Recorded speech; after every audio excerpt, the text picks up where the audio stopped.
Alors, si on pouvait mettre les slides sur le grand écran.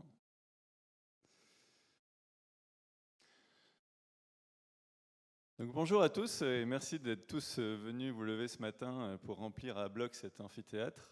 Ça me fait très plaisir. Donc, on m'a demandé en fait il y a 2 semaines de faire la keynote. J'ai dit oui. Et puis après avoir dit oui, je me suis dit de quoi je vais bien pouvoir parler. Ouais. Donc, c'était un peu une vraie question.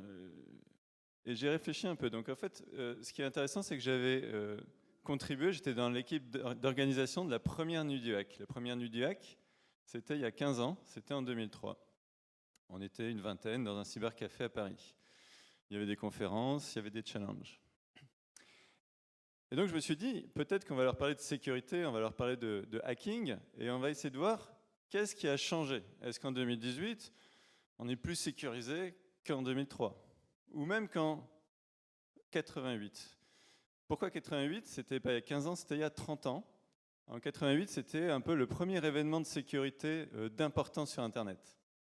C'était le ver de Maurice, donc un jeune de 22 ans qui avait envoyé un ver sur l'ancêtre d'Internet et qui avait fait tomber une grande partie du réseau. Donc tout d'abord, un petit warning.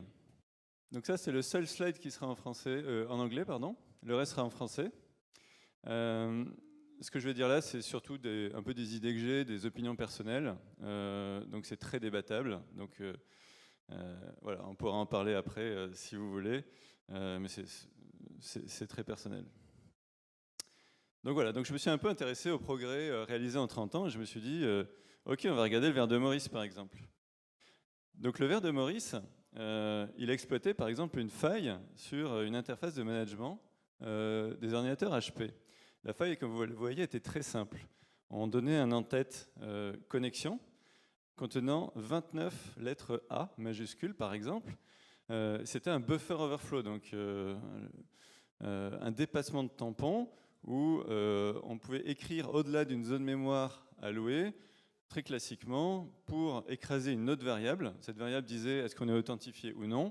Si elle est différente de 0, c'est le cas si on écrit un A dessus, elle est différente de 0, donc ça veut dire true, ça veut dire oui, on est authentifié. Donc, on passe. Et ensuite, je me suis intéressé à une faille plus moderne, et je me suis dit en 2017, 2018, qu'est-ce qu'on peut trouver comme faille ? J'ai trouvé celle-là. Et donc, c'est encore un buffer overflow, mais finalement, on voit que c'est beaucoup plus complexe. Il y a de l'hexadécimal, il y a des pointeurs, ça a l'air compliqué, hein, donc c'est assez intéressant. Je me suis dit, ok, je vais pouvoir faire une keynote sur le sujet, je vais pouvoir dire, en 30 ans, finalement, la sécurité a énormément progressé. On a réussi à rendre les exploits, peut-être pas encore impossibles à réaliser, mais beaucoup plus intéressants.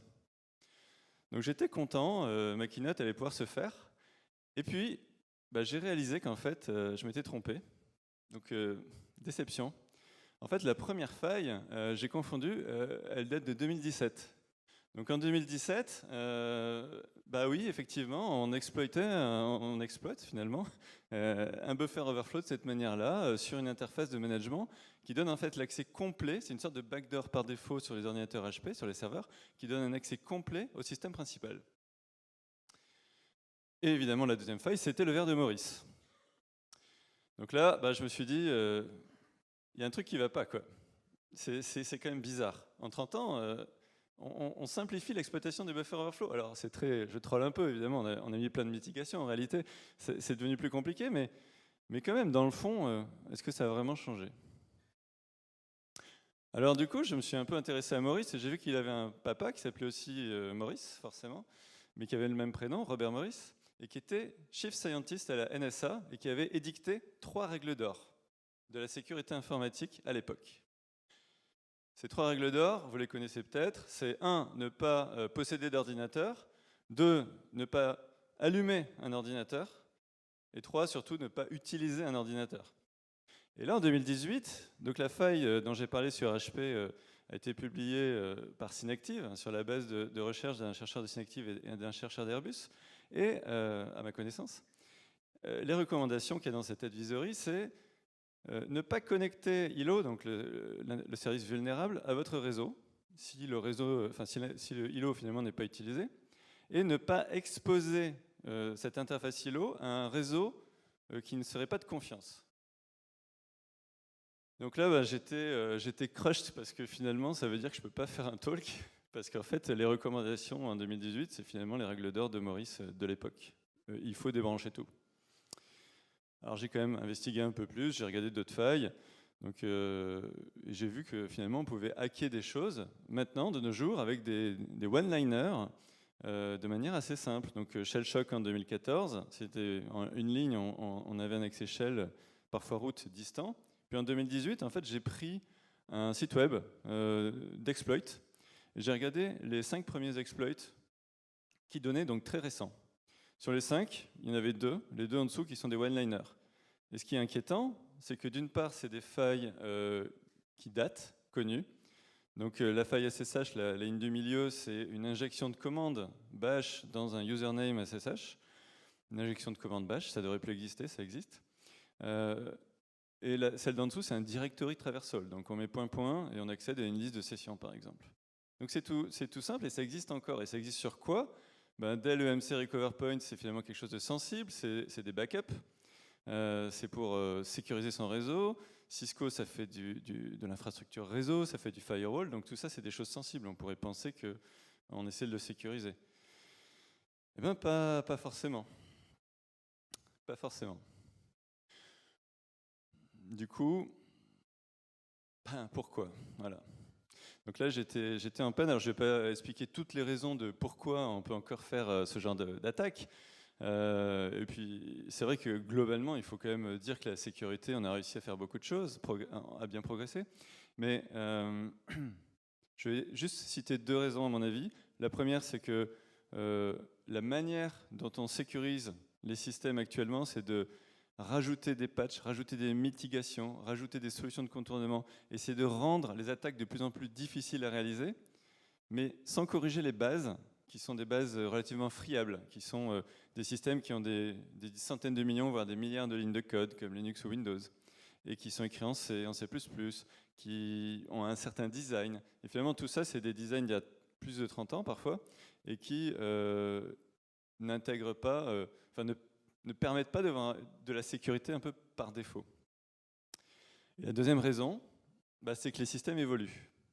Donc les systèmes évoluent, et c'est bien, ça veut dire que ça vit, mais si ça évolue, ça veut dire qu'on rajoute des fonctionnalités, on rajoute des features, ça veut dire aussi qu'il y a des nouveaux développeurs qui arrivent, qui ne sont peut-être pas formés à la sécurité, qui ont peut-être un mindset de créateur, mais pas forcément de sécuriste, et qui vont créer des choses.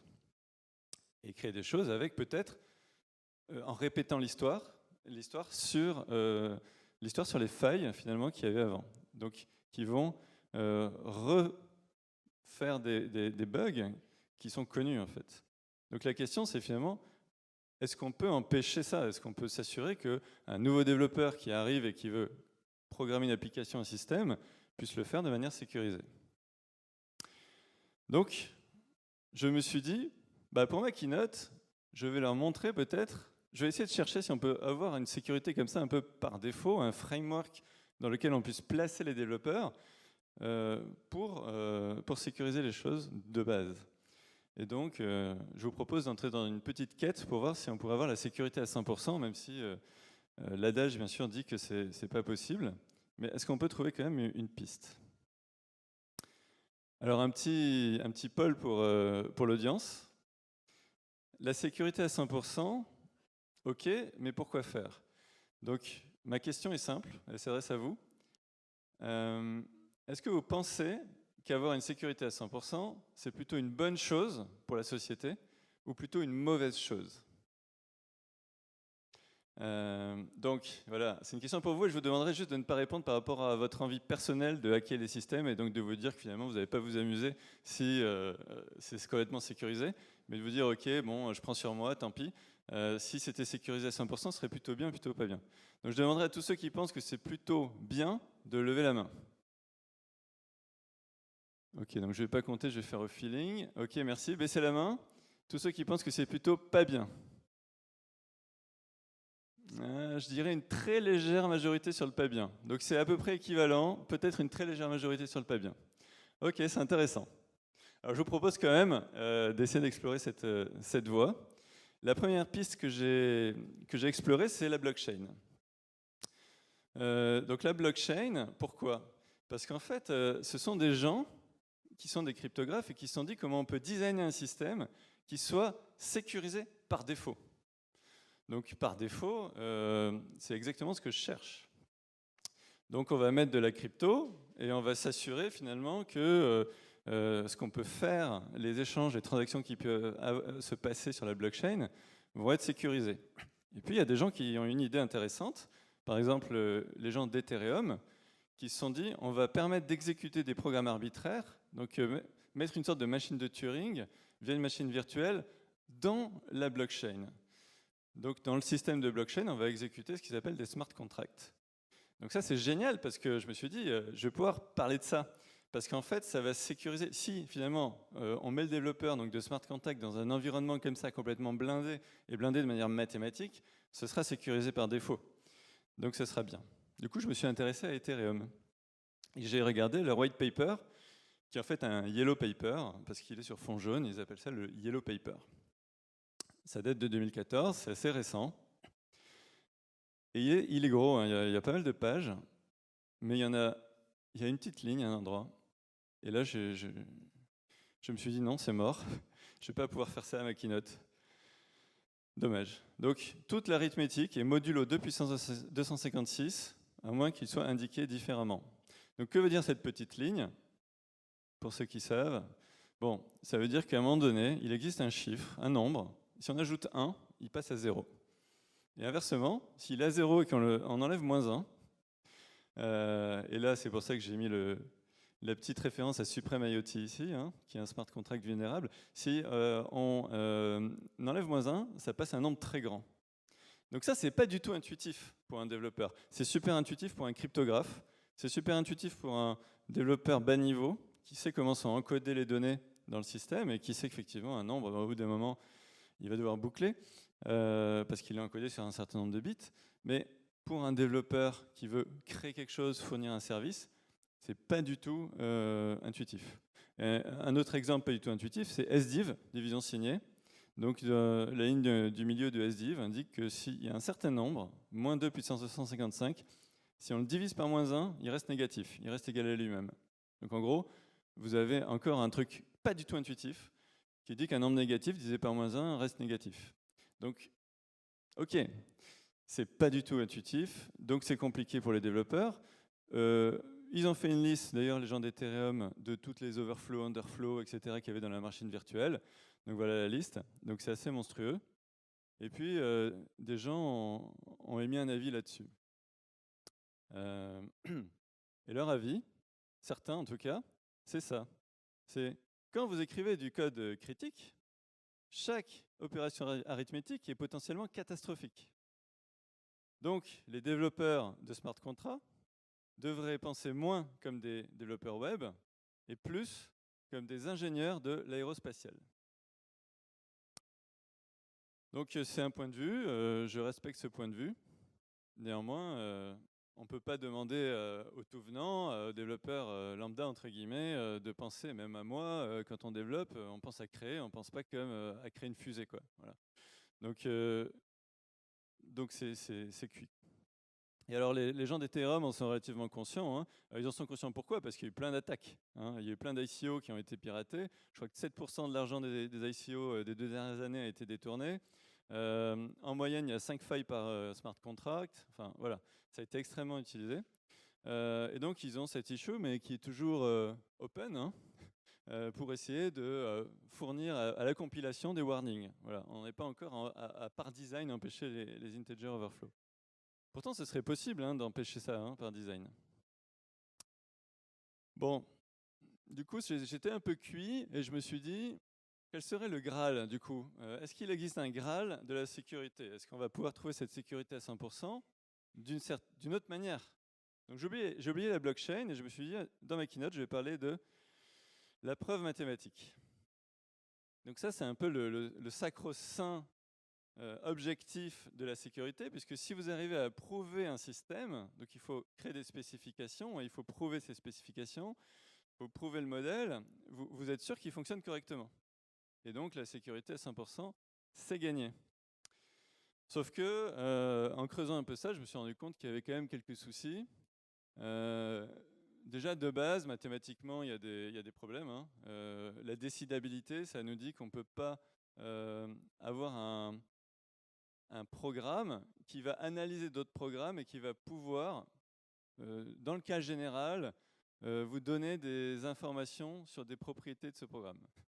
C'est un peu compliqué, mais en gros, ça veut dire que si vous faites un analyseur qui va essayer de définir si un programme est sécurisé ou pas, par exemple, dans le cas général, il n'est pas sûr de fonctionner. Donc on va devoir se limiter à un sous-ensemble de programmes, peut-être. L'autre problème, c'est la complexité. La complexité, c'est la combinatoire, finalement. Parfois, il faut tester différents cas. Et quand on teste différents cas, il faut tous les tester. Donc, il faut une grande parallélisation ou alors les tester de manière séquentielle. Et ça explose avec une complexité exponentielle, voire factorielle. Et peut-être que dans certains cas, si on veut tester toutes les possibilités, il faut plus d'atomes, plus de temps que l'âge de l'univers, etc. Donc ça, c'est très utile pour la cryptographie, hein. On est capable de chiffrer des choses et c'est très complexe finalement d'analyser ça. Mais pour l'analyse d'un comportement d'un programme, pour repérer si un programme est un malware ou quoi, ça va être compliqué. Et puis la computational irreducibility, ça c'est un concept de Wolfram que je vais vous présenter rapidement par là. Donc ça c'est un automate cellulaire, c'est la règle 30 de Wolfram.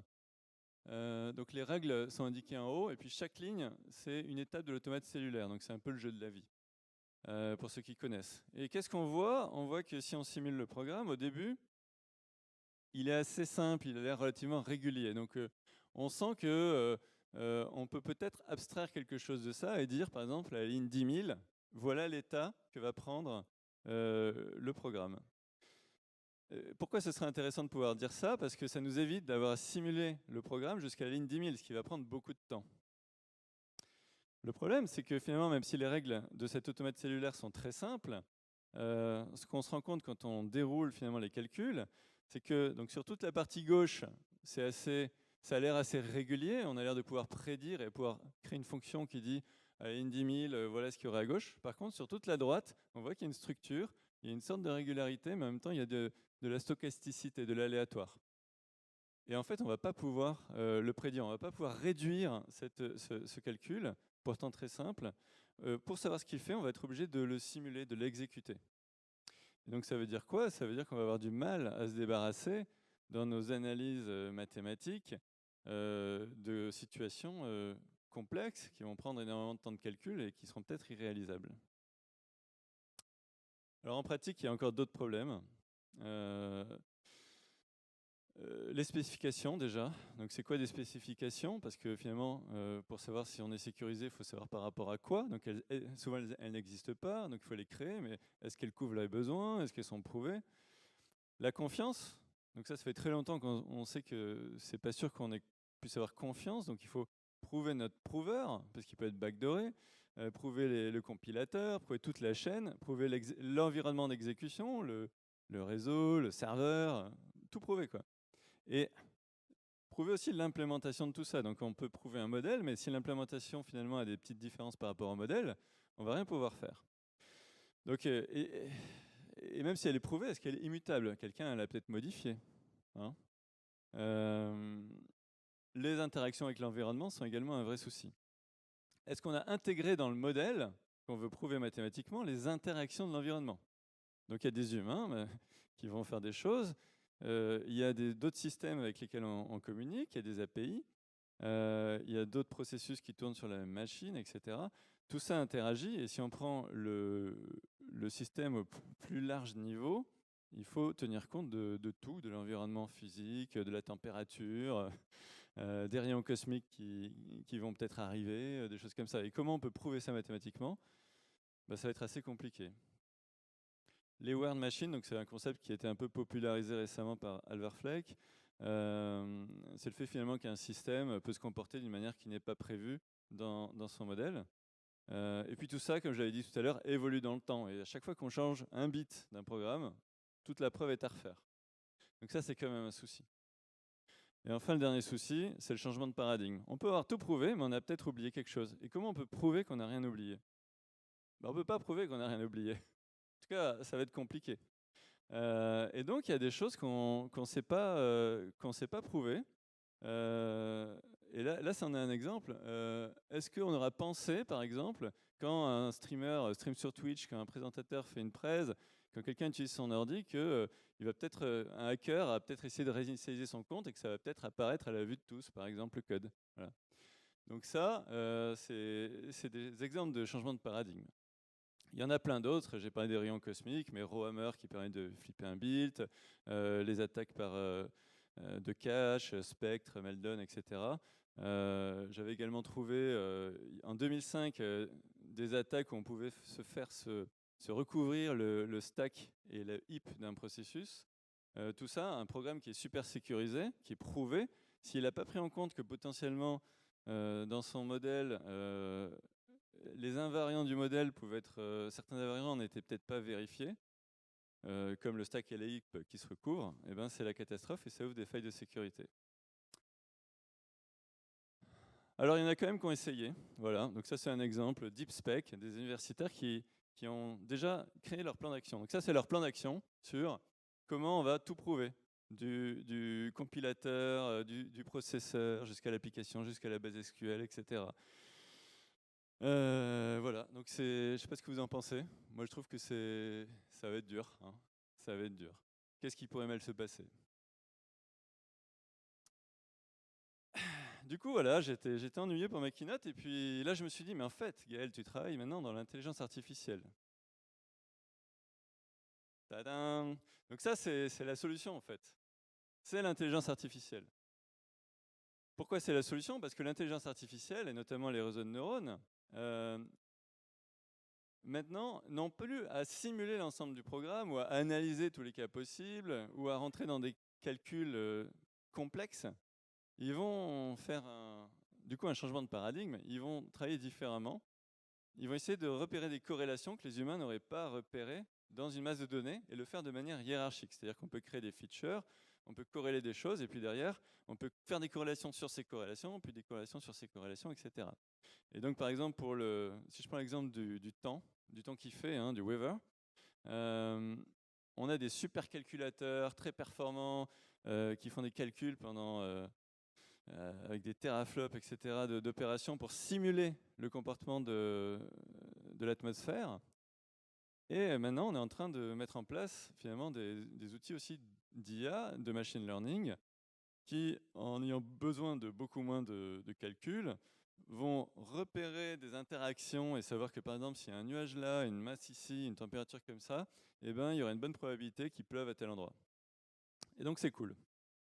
Donc, ça s'applique, par exemple, sur un réseau. On va avoir du mal à prouver en entreprise toutes les interactions entre utilisateurs, serveurs, les échanges de mails. Enfin, tout ça, mathématiquement, ça va être super compliqué. Par contre, avec de l'IA, vous allez pouvoir repérer les outliers, vous allez pouvoir repérer des choses qui sortent de l'ordinaire et le remonter. Donc finalement, je me suis dit, peut-être la solution, c'est pas de designer un système parfait, un framework dans lequel le développeur puisse se mettre, mais peut-être de lui fournir de l'IA qui va permettre de repérer les déviations. Et puis j'ai un peu déchanté. Donc ça, ce sont des exemples de ce que fait l'IA. Donc là où l'IA est très bonne actuellement, c'est sur la reconnaissance visuelle. Mais il y a ce que on appelle des exemples adversariaux. Donc par exemple, en haut à gauche, l'IA voit très bien que c'est un fusil qui est manipulé là par les doigts. En haut à droite, c'est un ordinateur qui se balade sur un petit muret. En bas à gauche, le panneau avec écrit STOP, c'est une limitation de vitesse à 45 km/h. Donc en fait, on peut y aller, hein, c'est bon. Par contre, le panneau KFC, c'est un stop. Là, la voiture autonome, elle s'arrête, elle pile, quoi, si elle arrive sur le panneau KFC. Et ça marche aussi, voilà, au milieu, il y a le sticker grille-pain. Vous mettez ça sur n'importe quel objet, il devient grille-pain. Ça marche aussi sur l'audio. Vous pouvez avoir une onde audio qui est pratiquement similaire, donc qui dit la même chose, quelque chose de tout à fait inoffensif, et vous vous retrouvez avec une tonne de papier de toilette commandé sur Alexa. Et pourquoi ça? Parce qu'en fait, l'IA ne va pas se baser sur les mêmes informations, les mêmes sources, elle ne va pas repérer les mêmes corrélations que le cerveau humain. Donc pour nous, on voit un chat, l'IA voit un ordinateur. On voit une tortue, elle voit un fusil.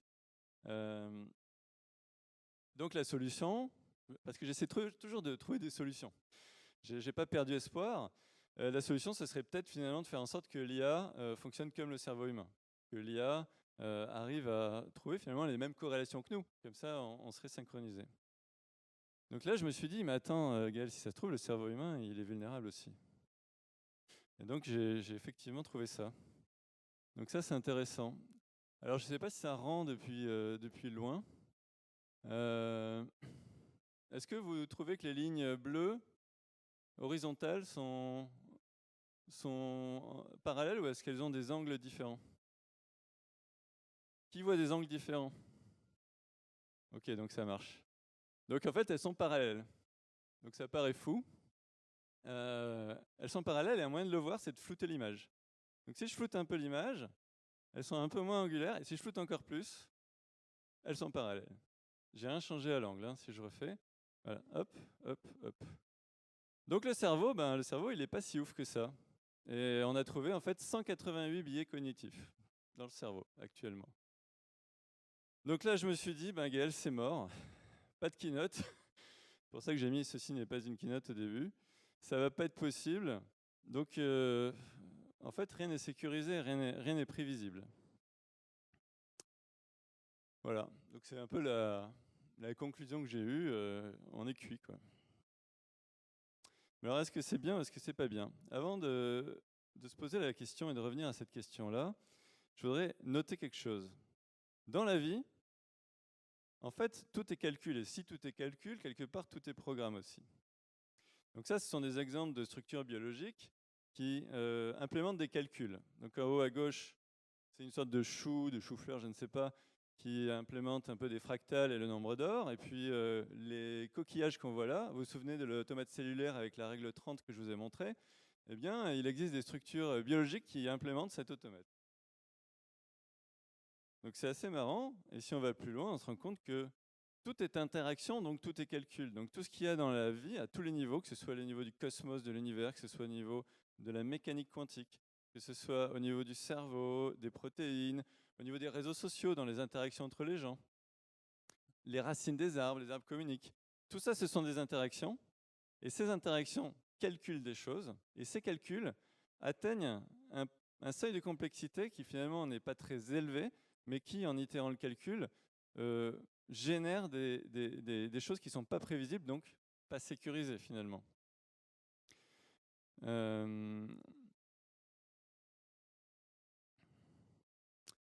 Voilà. Donc après, mon point de vue personnel sur la sécurité à 100%, c'est la suivante.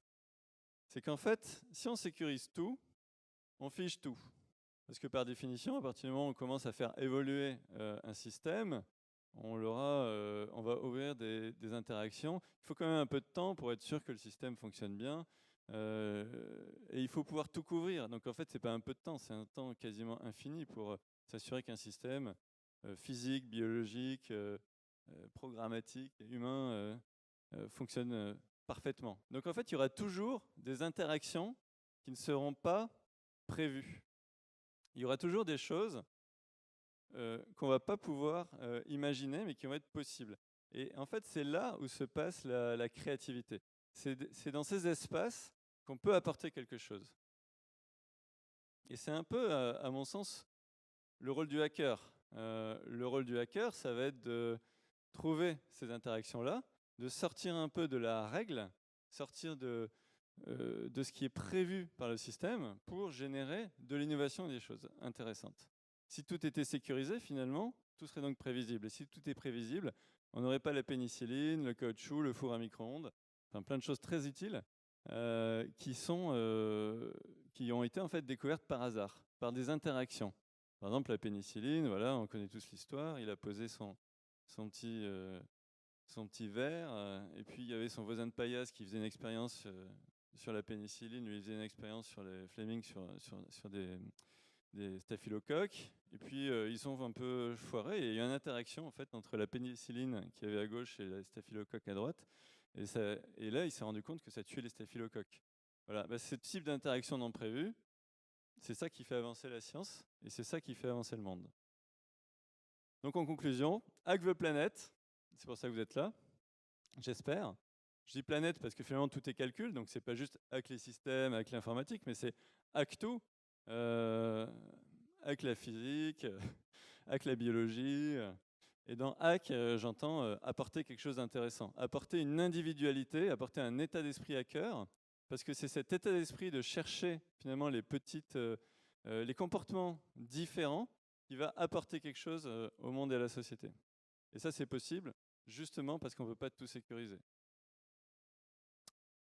Donc voilà, ça conclut mon talk. Je vous remercie beaucoup. Donc je vous invite à participer au Bug Bounty qui va nous être présenté maintenant. Et attendez,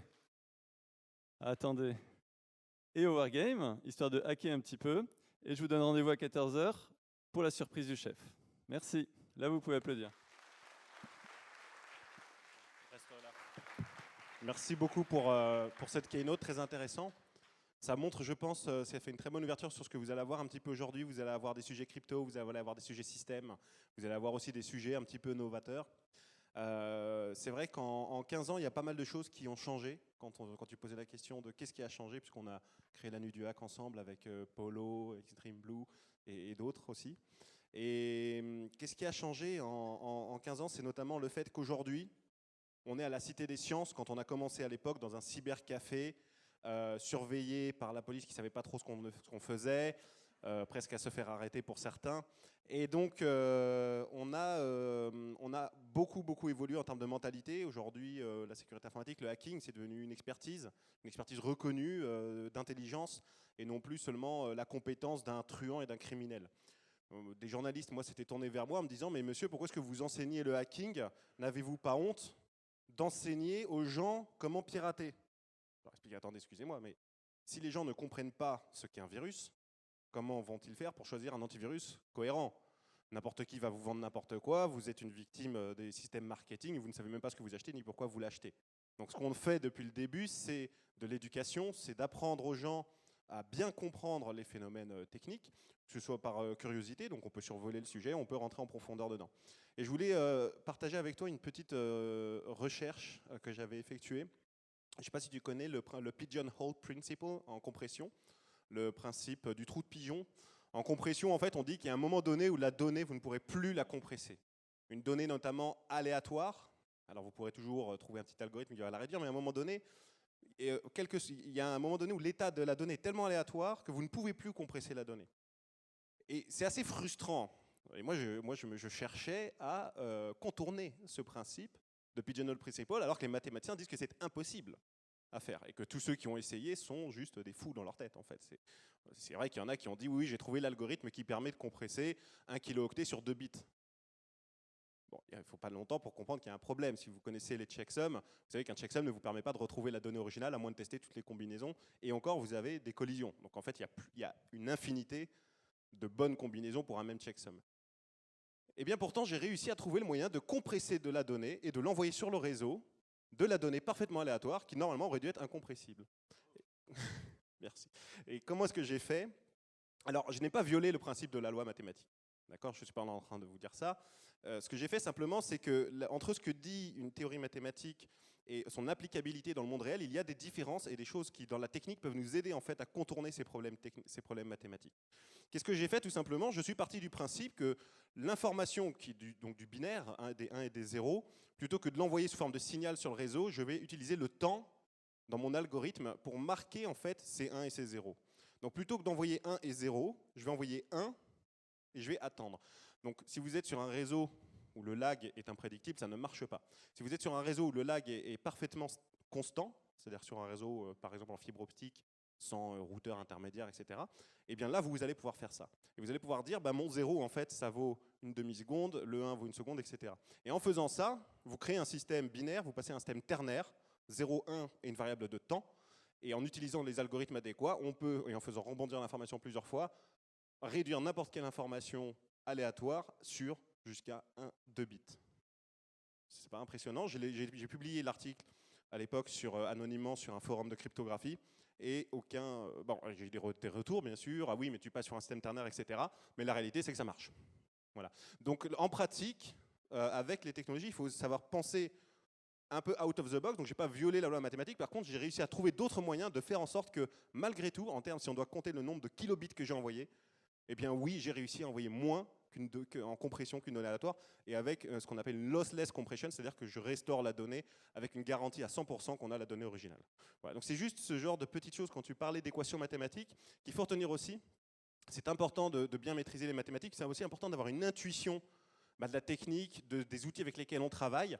Et en fait, ces outils peuvent vous permettre de contourner des lois qui, pour le coup, paraissent inviolables. Voilà. C'était simplement ma petite note. Puisqu'on est passé en mode débat. Donc, merci beaucoup pour cet exemple, cette remarque. C'est vachement bien. C'est effectivement un excellent exemple de OK, il y a une manière de faire classique, il y a des règles, et finalement, on va trouver autre chose, penser différemment pour apporter quelque chose d'intéressant. Voilà, donc je vais te remercier et puis dire que finalement, chacun de vous ici, chacun de nous, peut comme ça apporter sa pierre et trouver quelque chose de différent et d'intéressant. Et on est idéalement placé parce que, comme tu le dis, on a finalement la connaissance et on a cet état d'esprit. Et c'est cet état d'esprit qui est l'état d'esprit du hacker. Et du hacker, j'ai envie de dire citoyen, dans le sens où on est un peu des individus, chacun, qui avons notre propre vision, notre propre manière de penser, nos propres inputs. Et on peut chacun apporter notre singularité, notre différence, trouver quelque chose. Et en moyenne, ça va donner des choses très intéressantes. Dans un monde où on en a besoin, voilà, je veux juste dire ça, parce que le grand public, quelque part, j'ai l'impression que la majorité des gens restent dans les clous, restent dans les règles, que voilà, on a nos données qui sont sur Facebook, sur Google, et toutes ces histoires de privacy, etc. Le grand public, globalement, est un peu à la merci de tout ça. Et il y a besoin d'avoir aussi des actions qui viennent de chacun pour faire un peu, entre guillemets, un contre-pouvoir citoyen, pour call bullshit, comme on dit, quand on est bullshit, et puis inventer des nouvelles choses pour ne pas rester sur le statu quo de l'existant. Voilà. Merci beaucoup. Merci Gaël, on peut le applaudir. C'était très intéressant. On va avoir...